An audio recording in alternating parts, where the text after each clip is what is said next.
Hello बच्चों, good morning. कैसे हैं?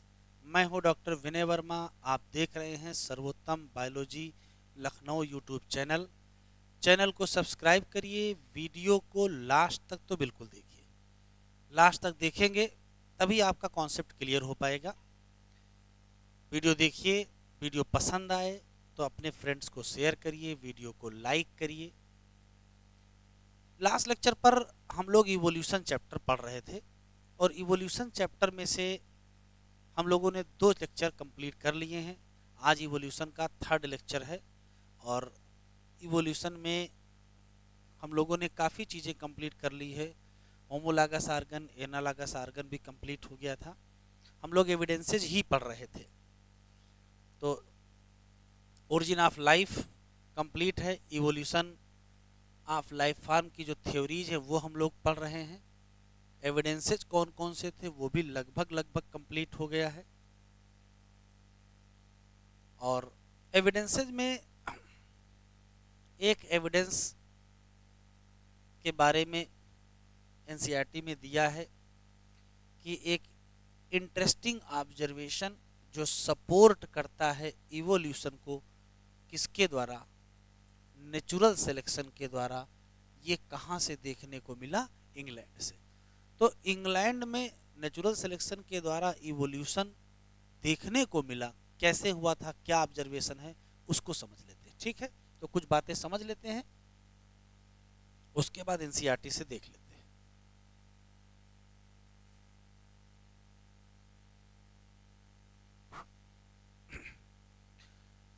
तो वास्तव में हेडिंग है industrial मिलेनिज्म। Industrial मिलेनिज्म, evolution by natural selection का एक बेस्ट एग्जाम्पल और इंडस्ट्रियल मिलेनिज्म का ऑब्जर्वेशन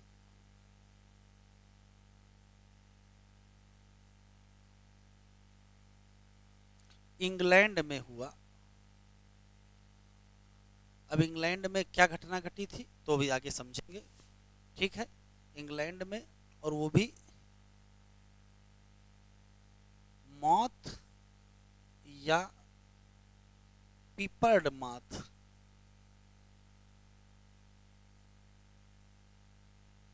पर यह घटना ऑब्जर्व की गई थी। और पीपर्ड मॉथ की 2 वैरायटी पाई जाती हैं। एक है व्हाइट और एक है ब्लैक। व्हाइट विंग और ब्लैक विंग मॉथ। ठीक है, पहला सवाल, इंग्लैंड में ये ऑब्जर्वेशन कब हुआ था?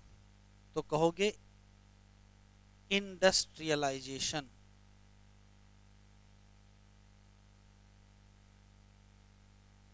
इंग्लैंड में इंडस्ट्रियलाइजेशन के पहले और इंडस्ट्रियलाइजेशन के बाद कुछ ऑब्जर्वेशन किए गए थे, उसके आधार पर कुछ कंक्लूजन निकला था।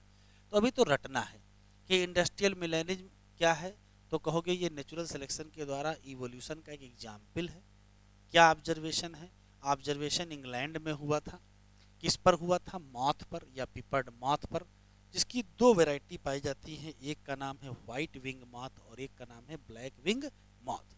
क्या हुआ था, कौन सा ऑब्जर्वेशन था, उसको समझ लेते हैं। देखो क्या हुआ था।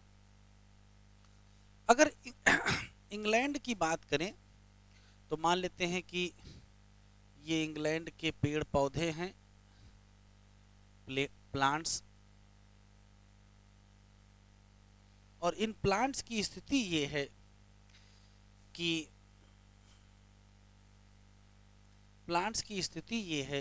कि इनका स्टेम व्हाइटिस है। जो स्टेम है वो व्हाइटिस है। और उसके पीछे कारण क्या है? क्योंकि स्टेम पर लाइकेन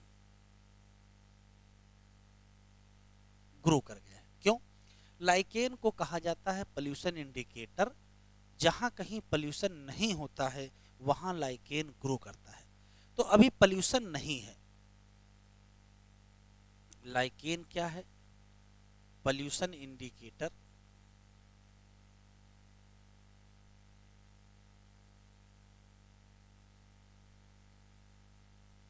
क्योंकि लाइकेन ग्रो करता है कहाँ? Non polluted area. ठीक है। ये इंग्लैंड है, वो भी कब का? बिफोर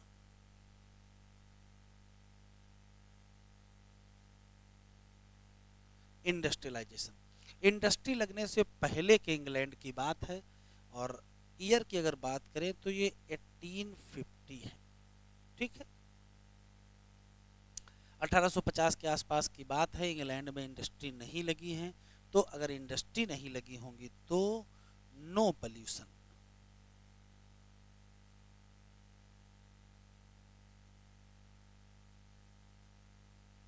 और अगर पोल्यूशन नहीं होगा तो फिर लाइकेन ग्रो कर जाएगा। और लाइकेन अगर ग्रो करेगा तो जो स्टेम है वो क्या हो जाएंगे? ठीक है। अब आते हैं इस व्हाइटिस स्टेम पर। इस व्हाइटिस स्टेम पर, इस व्हाइटिस स्टेम पर, ये मान लेते हैं व्हाइटिस स्टेम है।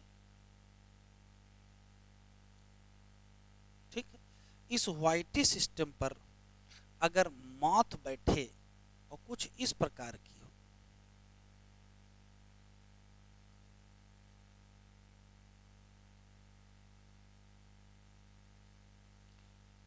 इस व्हाइटिस स्टेम पर ये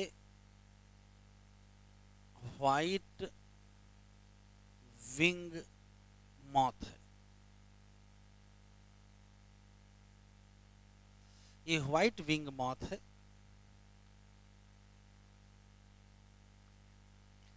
और इसी व्हाइटेड स्टेम पर मान लेते हैं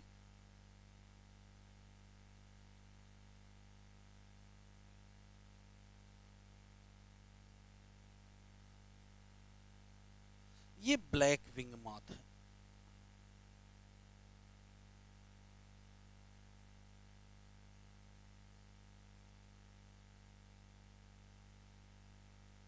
तो आप इमेजिन करो कि इंग्लैंड में इंडस्ट्री लगने से पहले का समय है, अभी पोल्यूशन नहीं है, वहाँ लाइकेन ग्रो कर रहे हैं। स्टेम पर स्टेम वाइटिस है, उस पे दो प्रकार के माथ हैं। एक का नाम है व्हाइट विंग माथ, एक का नाम है ब्लैक विंग माथ। आप इमेजिन करिए अगर स्टेम वाइट है और माथ भी वाइट है तो ये छिप जाएगा व्हाइट बैकग्राउंड में। तो क्या होगा? ये जो व्हाइट विंग माथ है ये हाइड कर जाएगा, हाइड इन व्हाइट बैकग्राउंड।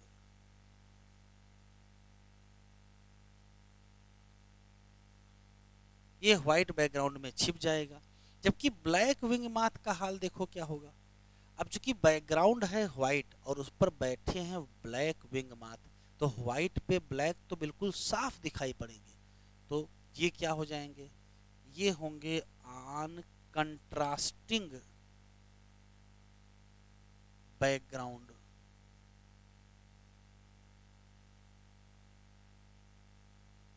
ये कंट्रास्टिंग बैकग्राउंड पर है। अब आप समझो कि अगर ये कंट्रास्टिंग बैकग्राउंड पर हैं और इनकी जो प्रीडेटर बर्ड है, जो शिकारी चिड़िया है, वो अगर इनको खाने आएगी तो किसको खाएगी? भाई ये व्हाइट वाले उसी में छिपे हुए हैं तो वो दिखाई नहीं पड़ेंगे, और ब्लैक वाले दिखाई पड़ जाएंगे तो इनका शिकार हो जाएगा। तो फिर क्या होगा? ये जो व्हाइट विंग माथ हैं ये किल बाई प्रीडेटर।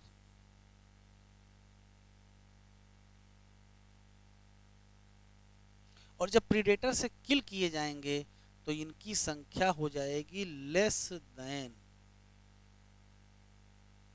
White moth. जबकि इनकी बात करो, चूंकि ये हाइड कर गए हैं, बैकग्राउंड में हाइड कर गए हैं, तो प्रीडेटर से बच जाएंगे। जब कभी कोई एनिमल अपने आप को सराउंडिंग में छिपा लेता है तो उसको कहते हैं कीमोफ्लेजी। तो ये क्या हो गया, कीमोफ्लेजी। इसी को कहते हैं प्रोटेक्टिव रिजम्बलेंस। क्या कहते हैं, प्रोटेक्टिव रिजम्बलेंस। तो जब ये कीमोफ्लेजी कर लेंगे, या इसी को कहते हैं मिमिक्री। तो जो प्रीडेटर बर्ड हैं वो इनको देख नहीं पाएंगे, तो बताओ इनको खाएंगे कि नहीं, तो इनको नहीं खाएंगे। और जब इनको नहीं खाएंगे तो इनकी संख्या बढ़ जाएगी। तो ये हो जाएंगी मोर देन ब्लैक मॉथ। ध्यान से सुनिएगा। इंडस्ट्री लगने से पहले और इंडस्ट्री लगने के बाद की अगर हम बात करें, तो इंडस्ट्री लगने से पहले इंग्लैंड में ब्लैक विंग मॉथ की संख्या कम है, जबकि व्हाइट विंग मॉथ की संख्या ज़्यादा है। क्योंकि व्हाइट विंग मॉथ क्या कर रहे हैं, कीमोफ्लेजी कर रहे हैं और छिप जा रहे हैं किसमें, व्हाइट बैकग्राउंड में। जबकि black wing moth contrasting background में है, इसी नाते इनको कौन मार देता है, प्रीडेटर। लेकिन समय बदलेगा, इंग्लैंड भी बदलेगा, तो परिस्थितियां बदलेंगी। क्या बदलेंगी वो देखो। इंग्लैंड अभी इंग्लैंड ही है, लेकिन क्या बदलाव आया वो समझिए।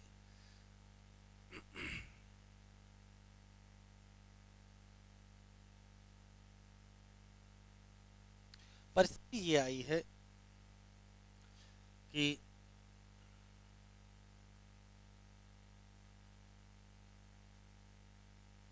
ये मान लेते हैं पर्टिकुलर प्लांट है जैसा था,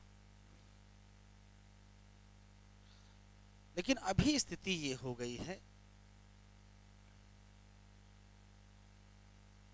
कि जो स्टेम है वो ब्लैकिश हो गया है।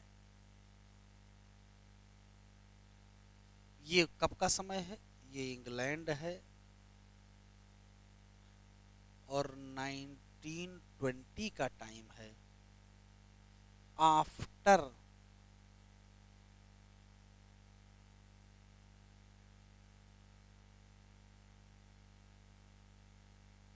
इंडस्ट्रियलाइजेशन।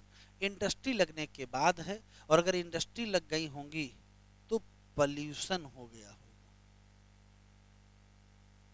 और अगर पॉल्यूशन हो गया होगा तो इंग्लैंड में पेड़ों पर लाइकेन ग्रो नहीं किए होंगे।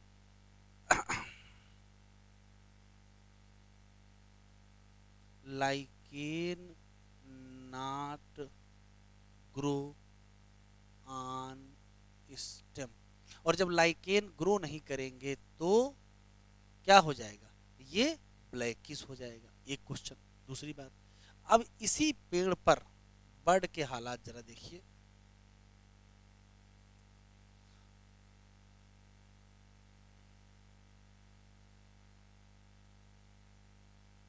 इसी पेड़ पर जो ब्लैकिश है, उसी पर दोनों बर्ड्स हैं, दोनों मॉथ हैं, दोनों मॉथ हैं।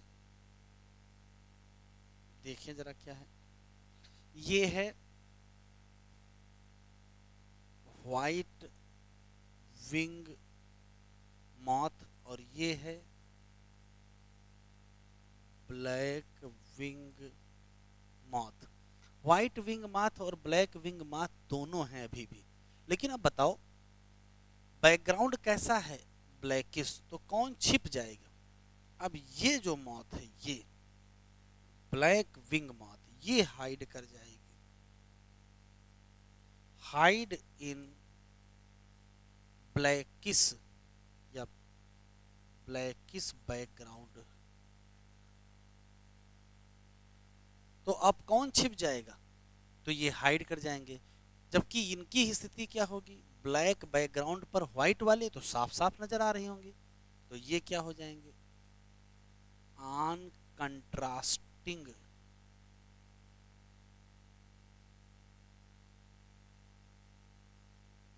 बैकग्राउंड। अब जब ये कंट्रास्टिंग बैकग्राउंड पर आ जाएंगे तो जो प्रीडेटर बर्ड हैं वो किसको स्पॉट करेंगे, इन्हीं को स्पॉट करेंगे, तो फिर ये किल कर दी जाएंगे, किल बाय प्रीडेटर। और इसी नाते इनकी जो संख्या हो जाएगी वो लेस हो जाएगी, किससे,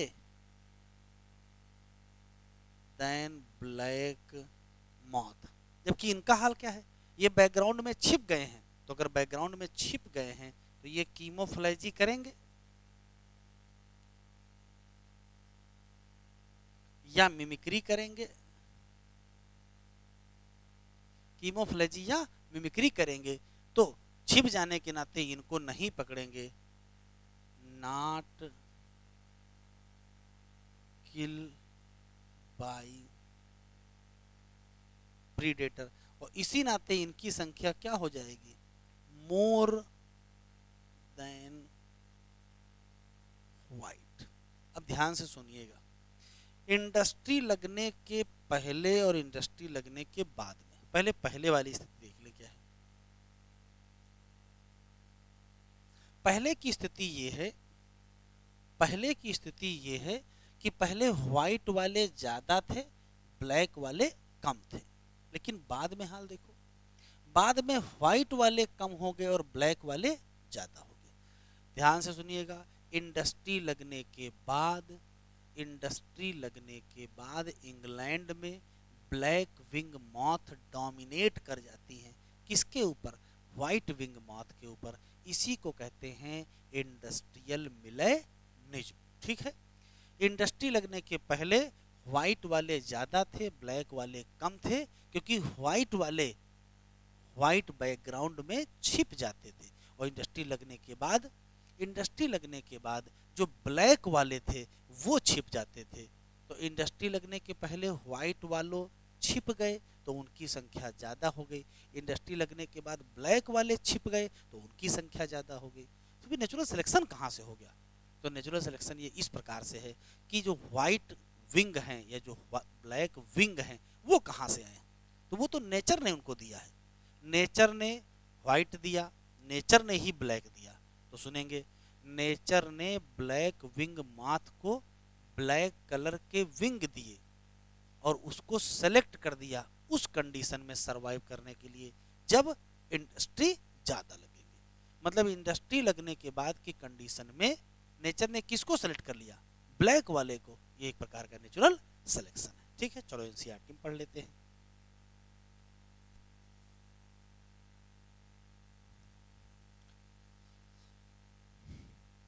फिर से पढ़ते हैं। लिखा है, एक ऑब्जर्वेशन है जो सपोर्ट करता है इवोल्यूशन बाय नेचुरल सिलेक्शन को, जो कहाँ से आया, इंग्लैंड से आया। इन कलेक्शन ऑफ मॉथ, कहाँ, 1850s में, मतलब बिफोर इंडस्ट्रियलाइजेशन। ये ऑब्जर्व दैट जब क्या ज़्यादा थे, व्हाइट विंग मॉथ ज़्यादा थे, किसकी तुलना में, डार्क विंग, या इसको मिलेनाइज मॉथ भी कहते हैं। लेकिन ऐसा ही अगर ऐसा ही कलेक्शन किया गया सेम एरिया से, कब, आफ्टर इंडस्ट्रियलाइजेशन, इंडस्ट्री लगने के बाद कब किया गया, 1920 में। तो लिखा, ज़्यादा क्या मिल गए, डार्क विंग माथ, ज़्यादा क्या मिल गए, डार्क विंग माथ, उसी सेम एरिया से। पर पोजीशन क्या हो गया, रिवर्स हो गया। तो इसका एक्सप्लेनेशन दिया गया है क्या, कि जो प्रीडेटर्स हैं बर्ड्स, वो पकड़ लेती हैं, खा लेती हैं किसको, माथ को, जो कहाँ पाए जाते हैं, कंट्रास्टिंग बैकग्राउंड पर। During the post industrialization period, मतलब इंडस्ट्री लगने से पहले, tree trunk tree trunk become dark, sorry, during the post industrialization मतलब इंडस्ट्री लगने के बाद, ट्री ट्रंक बिकम क्या, dark, due to industrial smoke and suit.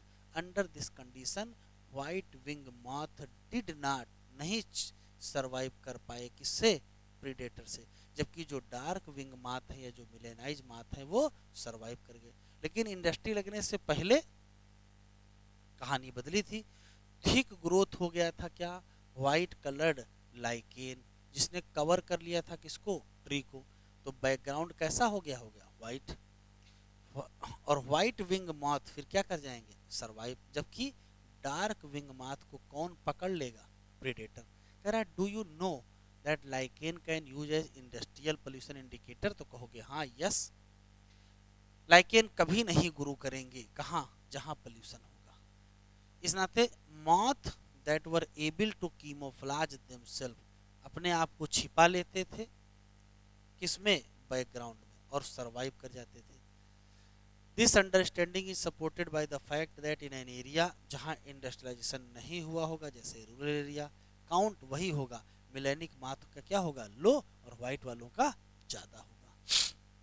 This so that in mix population those can be better adapt, वही क्या करेगी, survive करेगी, और उसी की संख्या बढ़ेगी, इसमें population size. Remember no variant, पूरी तरीके से किसी का सफाया नहीं हो सकता है। क्वेश्चन क्वेश्चन सुने काम की बात। पहला सवाल, इंग्लैंड में जो ये ऑब्जर्वेशन देखा गया वो किसका एग्जाम्पल है, तो कहोगे नेचुरल सिलेक्शन का है।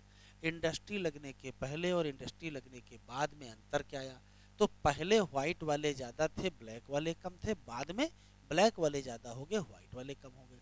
ऐसा क्यों हो गया, तो कहा गया कि पहले व्हाइट वाले छिप जाते थे, ब्लैक वाले दिख जाते थे, और बाद में ब्लैक वाले छिप जाते थे और व्हाइट वाले दिख जाते थे। ऐसा क्यों हुआ, पहले लाइकेन ग्रो कर गए थे तो स्टेम व्हाइटिश था, बाद में लाइकेन नहीं ग्रो किए, पोल्यूशन बहुत हो गया, स्टेम ब्लैकिश था।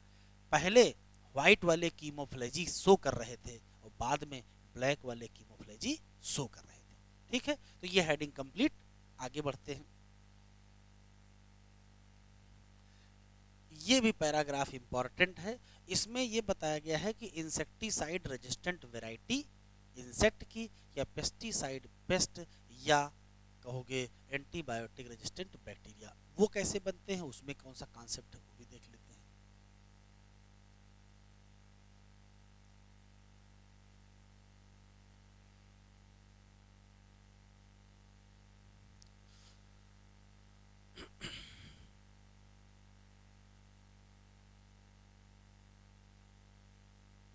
Resistant variety, resistant variety of insect, resistant variety of insect या पेस्ट या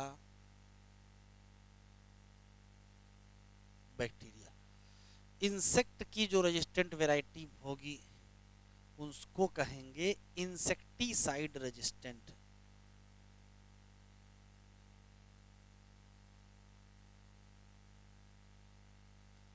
पेस्ट की जो होगी उसे कहेंगे पेस्टिसाइड रेजिस्टेंट, और बैक्टीरिया की जो होगी उसे कहेंगे एंटीबायोटिक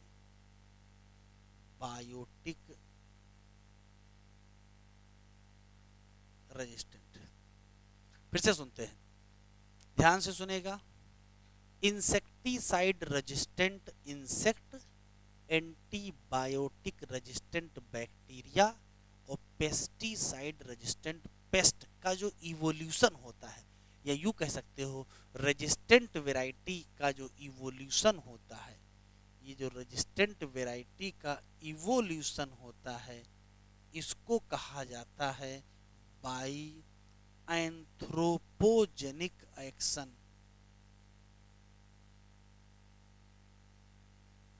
चाहे ये क्वेश्चन में आ जाए या इसी को कहते हैं मैन मेड इवोल्यूशन। क्या है ये देखो, तो काम की बात ये है कि पहले तो रट लेंगे, जो रेजिस्टेंट वैरायटी के इंसेक्ट हैं या पेस्ट हैं या बैक्टीरिया डेवलप हो जाते हैं वो किसका एग्जाम्पल है, तो कहोगे इवोल्यूशन बाय एंथ्रोपोजेनिक एक्शन का है। अब कैसे होता है, तो ये बताया जाता है कि जो मैन है वो एक्सेस यूज करता है, अब एक्सेस यूज किसका करेगा? किसी इंसेक्ट को मारने के लिए इंसेक्टिसाइड का, किसी पेस्ट को मारने के लिए पेस्टिसाइड का, या किसी बैक्टीरिया को मारने के लिए एंटीबायोटिक का। तो ये एक्सेस यूज करता है किसका? या तो इंसेक्टिसाइड का, या तो पेस्टिसाइड का, या तो एंटीबायोटिक का। तो जब एक्सेस यूज करेंगे तो क्या होगा? तो होगा क्या वो देखिए। इस एक्सेस यूज का रिजल्ट ये होगा कि अर्ली सिलेक्शन हो जाएगा,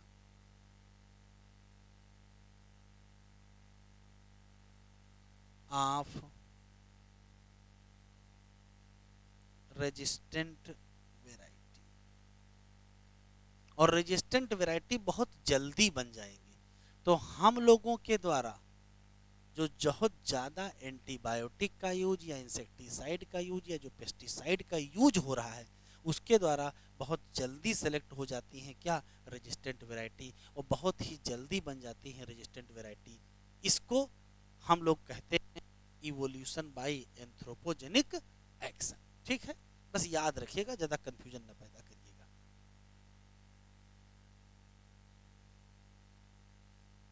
देखो लिखा है, अगर हम एक्सेस यूज करें किसका?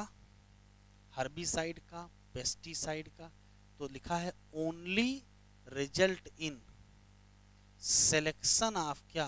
रेजिस्टेंट वैरायटी, वो भी बहुत कम समय में।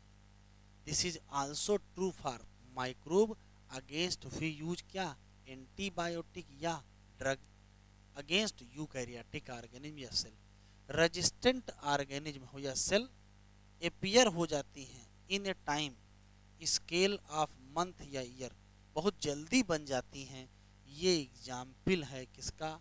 Evolution by anthropogenic action. ठीक है, लेकिन ये बात मत समझ लीजिएगा कि हम लोग इवोल्यूशन करा सकते हैं। यहाँ देखो लिखा है, this also tells us that evolution is not a directed process in sense of determine. क्या बनेगा हम तय नहीं कर सकते हैं। ये एक प्रकार की क्या है? स्टोकेस्टिक प्रोसेस है, जो कि किस पर बेस्ड है? तो कहोगे चांस इवेंट। कहाँ?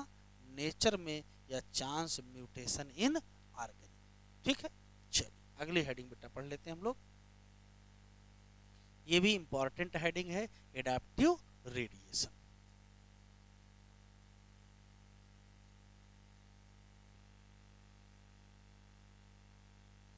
ये भी इंपॉर्टेंट हेडिंग है, एडाप्टिव रेडिएशन, और इससे भी एग्जाम में क्वेश्चन आता है। तो क्या है, पहले कुछ पॉइंट समझ लेते हैं, फिर एनसीईआरटी से देख लेते हैं।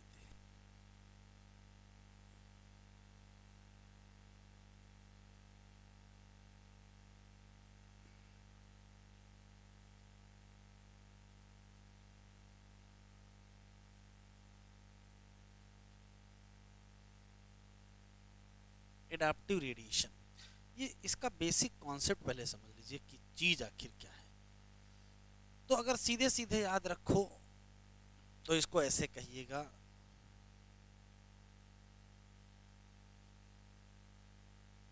Evolution of many closely related species, evolution of many closely related species from common ancestor। ठीक है, या तो ये रट लीजिएगा, evolution of many closely related species from common ancestor। अगर ये ना मिले तो क्या कहोगे? तो स्थिति जरा देखो क्या है, समझो उसको कि ये बात क्या कही गई है।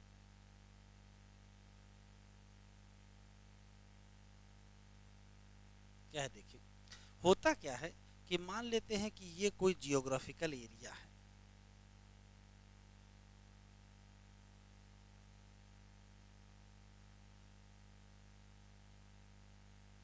और इस जियोग्राफिकल एरिया पर कोई पर्टिकुलर एंसेस्टर पाया जाता है। ठीक है, और ये यहाँ से माइग्रेट करे या रेडिएट कर जाए अलग अलग जियोग्राफिकल एरियाज में। ठीक है, अब जब ये अलग अलग जियोग्राफिकल एरियाज में जाएगा तो होगा क्या, यहाँ का जो हैबिटेट है वो अलग होगा, यहाँ की कंडीशन अलग होंगी, यहाँ की अलग होंगी और यहाँ की अलग होंगी। तो जहाँ जाएगा उसको वहाँ के हिसाब से एडॉप्ट करना पड़ेगा। तो जब कभी किसी एक आइसोलेटेड जियोग्राफिकल एरिया से रेडिएशन होने के बाद अलग अलग एरिया में जाएं और वहाँ के हिसाब से एडाप्ट करें, तो यहाँ कुछ और बनेगा, यहाँ कुछ और बनेगा, यहाँ कुछ और बनेगा और यहाँ कुछ और बनेगा। इसी को कहते हैं एडाप्टिव रेडिएशन। एडाप्टिव रेडिएशन का जो मेन फोर्स है वो डाइवर्जेंट इवोल्यूशन है। ये वास्तव में एक प्रकार का डाइवर्जेंट इवोल्यूशन है। किसी एक कॉमन एंसेस्टर से कई मिलती जुलती स्पीसीज बन जाएं, किसी एक कॉमन एंसेस्टर से मिलती जुलती स्पीसीज बन जाएं, उसी को कहते हैं क्या, एडाप्टिव रेडिएशन। ठीक है, क्यों, क्योंकि हुआ क्या है, अलग अलग हैबिटेट में डिमांड अलग अलग होंगी तो एडाप्टेशन भी अलग अलग होंगी। ठीक, अब आता है एग्जाम्पल एडाप्टिव रेडिएशन के।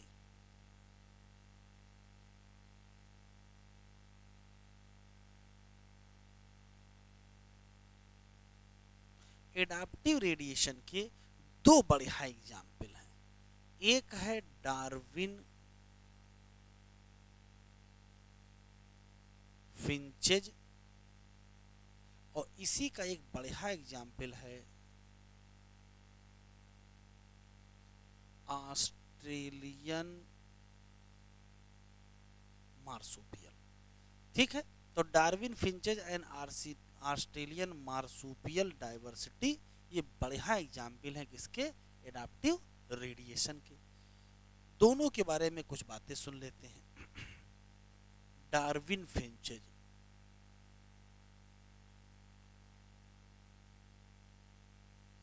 पहला सवाल ये है कि ये हैं क्या। तो नाम है सिर्फ डार्विन फिंचेज, वास्तव में क्या है, ये हैं मेनी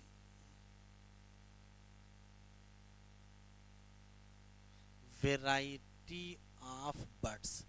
ये बहुत वेराइटीज ऑफ बर्ड्स हैं क्या, ये हैं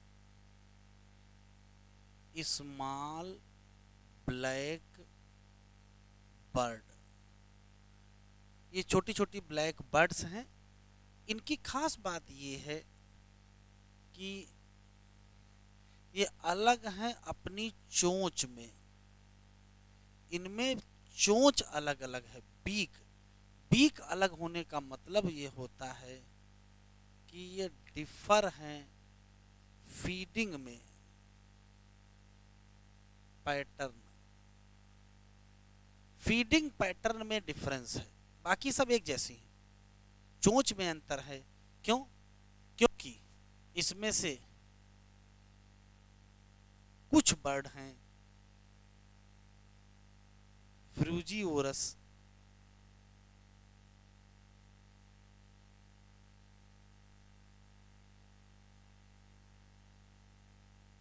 और कुछ हैं इंसेक्टिवोरस। फ्रूजीवोरस या वेजिटेरियन भी कह सकते हैं।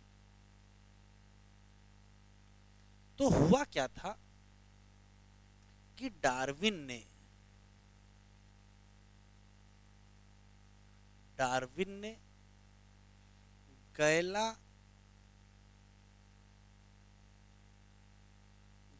गैलापागोस आइसलैंड पर, डार्विन ने गैलापागोस आइसलैंड पर मेनी वेराइटीज ऑफ बर्ड को ऑब्जर्व किया और इन्हीं मेनी वेराइटीज ऑफ बर्ड को किसी एक दूसरे वैज्ञानिक ने टर्म दे दिया, क्या, Darwin finches. Term Darwin finches Darwin का दिया हुआ नहीं है, ये मेनी वेराइटीज ऑफ बर्ड्स हैं। एक बात, किसने ऑब्जर्व किया, डार्विन ने। कहाँ ऑब्जर्व किया, गैलापागोस आइसलैंड पर। और इसमें क्या था, इसमें कहा गया कि इसमें इनकी चोंच में अंतर था, ये स्मॉल स्मॉल ब्लैक बर्ड्स थी। कहा गया कि ये इवाल्व हुई हैं किससे, तो ये जो डार्विन फिंचेज किसके द्वारा इवाल्व हुई हैं, तो कहोगे एडाप्टिव रेडिएशन, एडाप्टिव रेडिएशन। एक क्वेश्चन और है, एडाप्टिव रेडिएशन से इवाल्व हुई होंगी तो इनका कोई ना कोई कॉमन एंसेस्टर होगा।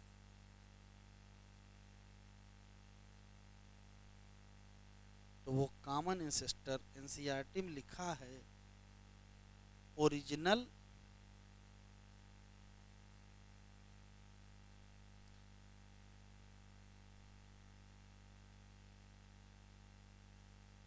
Original seed eating bird, seed खाने वाली जो बर्ड है वही इनकी कॉमन एंसेस्टर। तो डार्विन फिंचेस पे केवल 4 सवाल। डार्विन फिंचेस क्या है, तो कहोगे डार्विन ने गैलापागोस आइसलैंड पर मेनी वैरायटीज ऑफ बर्ड्स देखी थी, और वो जो मेनी वैरायटीज ऑफ बर्ड्स हैं वो वास्तव में उनके केवल चोंच में अंतर है, बीक में अंतर है, उनकी फीडिंग हैबिट में अंतर है, ये सब एक common ancestor original seed eating bird से इवाल्व हुई थी। किस प्रोसेस से, एडाप्टिव रेडिएशन से। कहाँ देखने को मिली, गैलापागोस आइसलैंड पर। ठीक, फिर दूसरा सवाल है Australian marsupial,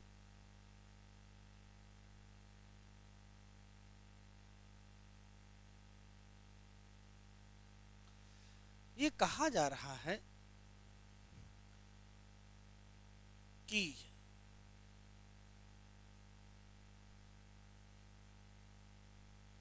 Australian continent, Australian continent पर पाए जाते हैं many varieties of marsupial, many variety के मार्सूपियल पाए जाते हैं।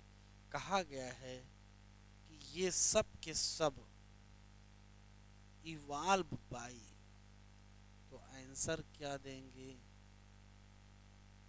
Adaptive radiation.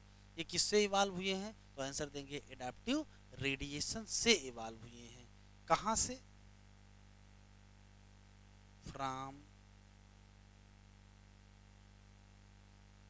प्रिमिटिव मार्सूपियल या एंसेस्ट्रल मार्सूपियल, प्रिमिटिव मार्सूपियल या एंसेस्ट्रल मार्सूपियल से इवाल्व हुए हैं।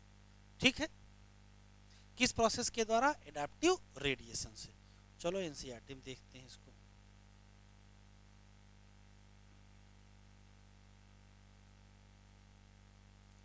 देखो एनसीईआरटी में लिखा है ड्यूरिंग हिज जर्नी, इन्होंने जो समुद्री यात्रा की थी HMS बीगल पर, उसकी बात हो रही है। ड्यूरिंग हिज जर्नी डार्विन कहाँ गए थे, तो ये गैलापागोस आइसलैंड पर गए थे। इन्होंने वहाँ क्या ऑब्जर्व किया, कहा अमेजिंग डाइवर्सिटी देखा, किसकी, स्पेशली स्मॉल ब्लैक बर्ड की। ठीक है, इन्हीं को ही बाद में क्या कहा गया, डार्विन फिंचेज, वो दूसरे वैज्ञानिक ने कहा।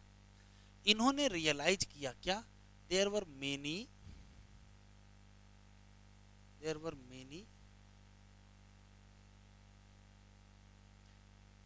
मेनी वेराइटीज ऑफ फिंचेज कहो चाहे बर्ड कहो, इन सेम आइसलैंड, सभी varieties, all the varieties he conjectured, इन्होंने कहा इवॉल्व्ड ऑन आइसलैंड इटसेल्फ। कहाँ से, from original seed eating many other form सबनी, कहा कैसे, तो कहोगे विद अल्टर्ड बीक, अलग अलग बीक। देखो 4 यहाँ बनी, 1 2 3 4, सबके बीक्स क्या हैं, अलग हैं।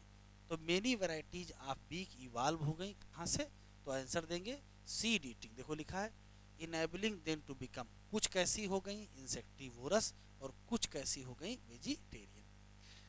ये पॉइंट टिक कर लीजिए, इंपॉर्टेंट है।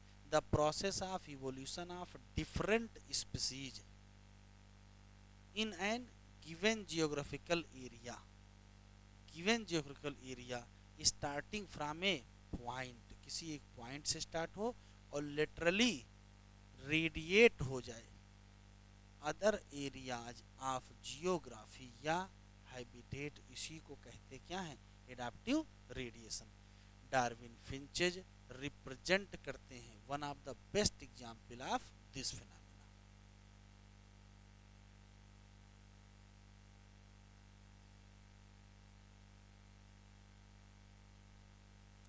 अनदर एग्जाम्पल क्या है, ऑस्ट्रेलियन मार्सुपियल है, लिखा है number of marsupial different from other, ये इवाल्व हो गए कहाँ से, एंसेस्ट्रल से, लेकिन सब within the Australian island continent में ही रह गए।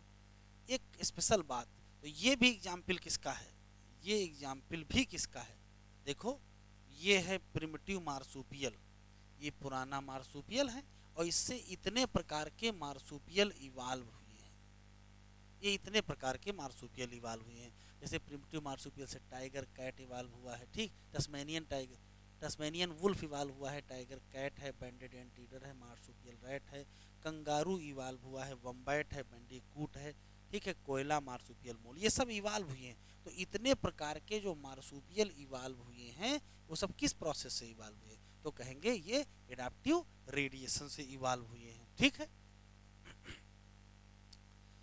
लेकिन एक स्पेशल बात यहाँ समझाई गई है, वो स्पेशल बात जरा समझ लो क्या है। एक टेबल बनी है एनसीईआरटी में और ये बहुत इंपॉर्टेंट है टेबल है,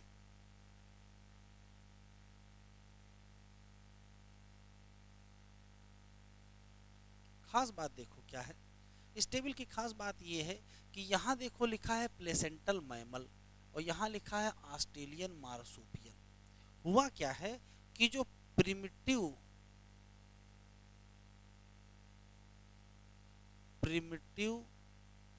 प्लेसेंटल मैमल थे, तो प्रिमिटिव प्लेसेंटल मैमल ने अपना एडाप्टिव रेडिएशन किया और एडाप्टिव रेडिएशन से देखो क्या क्या बनाए हैं, इतनी चीजें बनाई, ठीक है। तो ये प्रिमिटिव प्लेसेंटल मैमल के एडाप्टिव रेडिएशन के एनिमल हैं। इधर आ जाओ,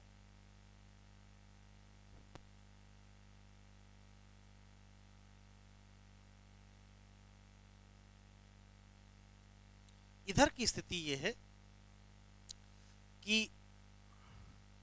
ये हैं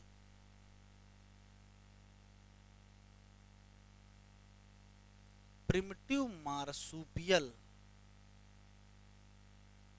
और प्रिमिटिव मार्सुपियल से ये बना मार्सुपियल मोल, ये बना नम्बैट, ये बना मार्सुपियल माउस, ये बना स्पॉटेड कस्कस, ये बना फ्लाइंग फैलेंजेज, ये बना टस्मेनियन टाइगर कैट और ये बना टस्मेनियन वुल्फ। अब काम की बात देखो, काम की बात ये है कि ये सब जितने लिखे हैं इधर की तरफ, ये सब एडाप्टिव रेडिएशन से बने हैं, किनके, प्रिमिटिव मार्सुपियल से, और जितने यहाँ लिखे हैं वो सब बने हैं प्रिमिटिव प्लेसेंटल मैमल से।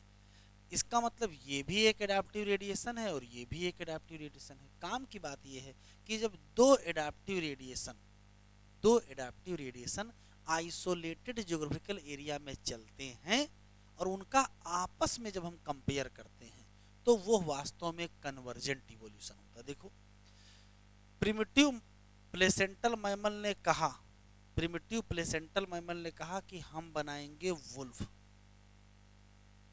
तो प्रिमिटिव मार्सुपियल ने कहा हम भी बनाएंगे वुल्फ। अब देखिए दोनों लोग वुल्फ बना रहे हैं, ये भी वुल्फ बना रहे हैं, ये भी वुल्फ बना रहे हैं, लेकिन ये तस्मेनियन वुल्फ है।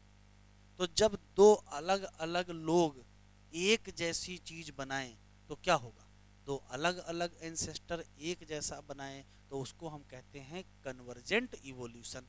तो अगर क्वेश्चन पूछेगा वुल्फ के कंपेयर अगर तस्मेनियन वुल्फ से करें तो ये किसका एग्जाम्पल है, तो कहोगे ये कन्वर्जेंट इवोल्यूशन है। लेकिन अगर हम वुल्फ की तुलना बाब कैट से करें तो ये डाइवर्जेंट है, वुल्फ की तुलना फ्लाइंग स्क्वायरल से करें तो भी ये डाइवर्जेंट है, वुल्फ की तुलना लीमर से करें तो भी ये डाइवर्जेंट है।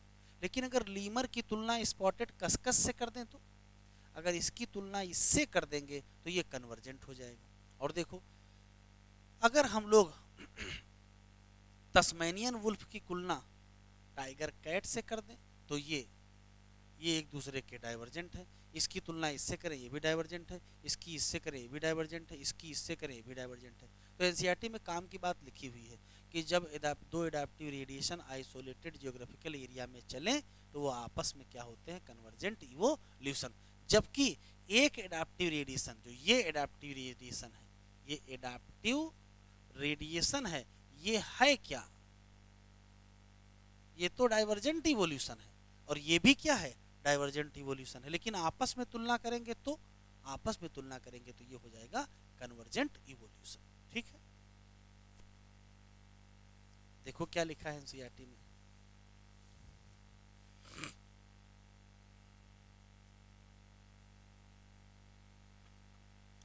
लिखा है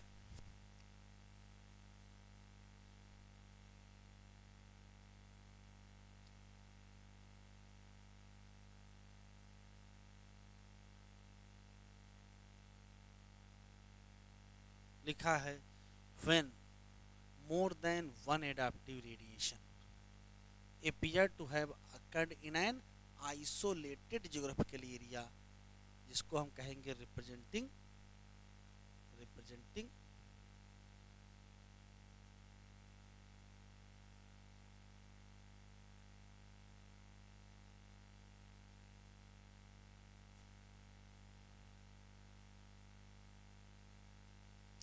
जिसको हम डिफरेंट हैबिटेट कहेंगे, तो one can called this is, इसको अब क्या कह देंगे, कन्वर्जेंट इवोल्यूशन। जैसे प्लेसेंटल मैमल जो ऑस्ट्रेलिया में थे, इन्होंने भी एडाप्टिव रेडिएशन किया और इवाल्व किए डिफरेंट ऑफ प्लेसेंटल मैमल। ठीक है, लेकिन वो मिलते जुलते थे किसके, मार्सुपियल के। जैसे सबसे बढ़िया एग्जाम्पल दिया है, अगर हम प्लेसेंटल वुल्फ की तुलना किससे कर दें, टस्मेनियन वुल्फ से कर दें, तो ये आपस क्या हो जाएंगे, तो ये आपस में कन्वर्जेंट इवोल्यूशन। ठीक है बच्चों, इस तरीके से ये हम लोगों ने कंप्लीट कर लिया है। अगले लेक्चर पर हम आपको पढ़ाएंगे बायोलॉजिकल इवोल्यूशन। बाय बाय बच्चों।